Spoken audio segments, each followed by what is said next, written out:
Businesses and people operate in ever increasingly complex environments with lots of unknowns. We need to learn how to focus on what's truly important and to recognize when it's time to change course to stay relevant and competitive. To accomplish this, I teach my clients 3 things. 1, how to define what's truly important and needs our attention. 2, how to focus on completing finished work rather than merely checking off tasks on to-do lists. And 3, how to recognize when it's time to pivot to change course and stay relevant.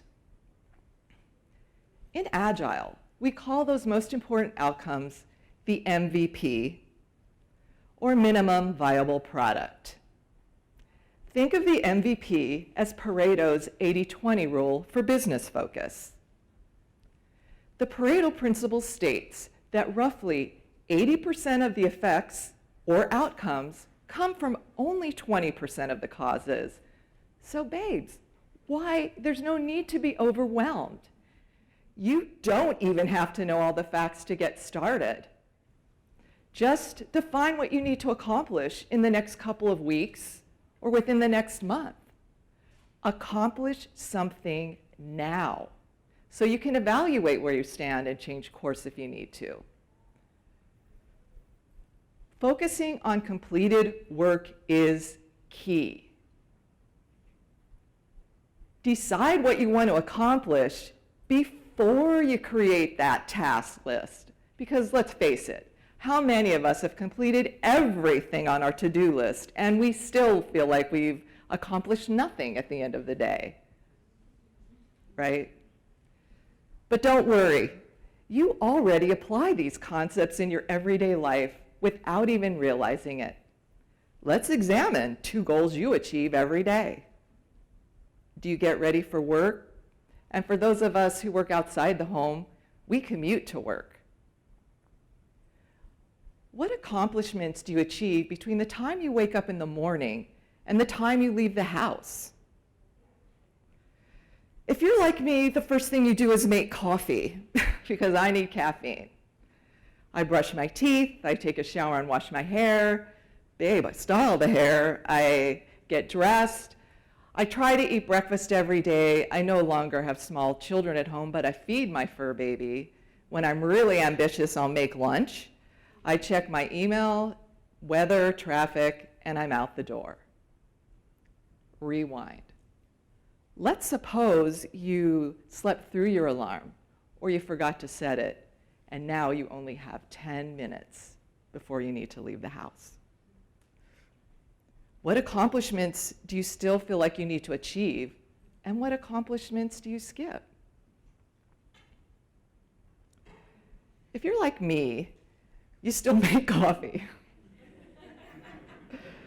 I think I need to brush my teeth, but instead of taking a shower and washing my face, I'll splash cold water on it, I'll style my hair somehow, I'll get dressed, but no breakfast. And when I had a kid at home, I'd probably give him an energy bar, money for school lunch, and shove his butt out the door, right? No reading emails, I don't care what the traffic is, I'm out the door. Wow. We just used the Agile process and pivoted from our daily routine to get ready for work. Now that we're out the door, let's look at our goal of commuting to work in the least amount of time. How many of us use GPS apps to help us get to the office? Instead of doing the MVP calculation ourselves, we're allowing that app to do it for us. That app operates on the same Agile principles, right? Does it ever change route in the middle of your commute? That's an example of how the app evaluates where you stand in relation to your goal and pivots to help you commute to work in the fastest route possible. A quick review. Define what's truly important and needs your attention. Focus on completing finished work, not just checking off tasks on to-do lists. And recognize when it's time to change course or pivot to stay relevant and competitive. After a life-changing event in my personal life, I realized that I could also use the Agile process to help me achieve greater happiness, too. When I was younger, I allowed other people's definition of success and happiness to influence me and my life choices, which actually reduced my happiness to the point where I made myself sick. Let me share a snapshot of where I found myself as a young adult. When I went to college, I was an art major, and then I was told, artists don't make any money. Most artists aren't even successful, both of which at a young age I internalized to mean that I could not possibly be a successful artist and earn a good living. You should be a business major, they told me. So before the end of my freshman year, I was a business major. After graduating from college, I was told, you're not technical enough. Someone had the nerve to tell me, you're just an educated waitress. A bachelor's degree is not good enough. To be successful, you need an MBA. So I went back to school and I got my MBA. And as I started my career, I was told, now is that time for the women to break that glass ceiling. To be successful, you need to make a lot of money and you need to climb that corporate ladder. And if you're smart enough and resourceful enough, you too can be a corporate executive just like men. By that time, I didn't even think about whether or not I wanted to be an executive. I'd already internalized all those definitions of success. So I worked and I struggled and I worked and I struggled and I advanced my career. In the midst of my struggle, I was lucky enough to find a wonderful man to share my life with.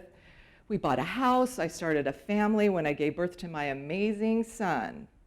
Yet, only 8 weeks after giving birth, I returned to work because successful businesswomen found ways to juggle career with the family. I was courageously, steadfastly following someone else's corporate dream. But you know what I didn't do? Create art. Being an artist wasn't part of the glass ceiling success story, so I had no time for it. My struggle continued until about 15 years ago when I had a serious wake-up call. I was diagnosed with breast cancer, and I was scared. Going through cancer treatment, 2 types of chemo, surgery, and 33 radiation treatments affords a lot of time in waiting rooms at time and home alone to contemplate my state of existence. Luckily and happily, I'm cancer-free today, but the pre-cancer me and the post-cancer me are 2 very different people. How did I change my focus, pivot, and become 80% happier and healthier? Duh. I applied the Agile process. Step 1, define what's truly important and needs your attention. My personal MVP became stop suppressing my creative side, start creating art. Stop climbing the corporate ladder, start consulting. Stop working long hours and start spending time with family and start having a social life. Step 2, focus on what's truly important and needs your attention. I had a new focus, so I picked up a paintbrush, I signed up for an interior design class, and I painted, and I faux painted all the walls in my house till no white walls remained. I revamped my resume. I got my job as a project management consultant. I knew that people didn't want their contractors to work more than 40 hours a week. And I picked up the phone and made plans with friends. I started having a social life again. Step 3, recognize when it's time to pivot to stay relevant and competitive. After painting all the walls in my house, my husband looked at me and he said, "Babe, can you try painting on canvas again?" So I started with acrylics, then pivoted to oils.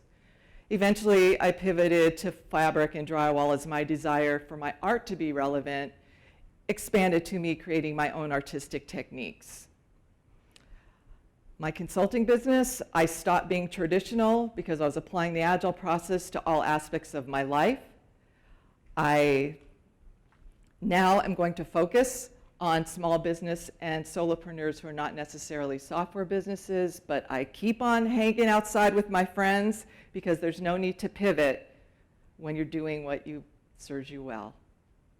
So, you too can apply the Agile process and be happier. What's your next step? I picked up a paintbrush.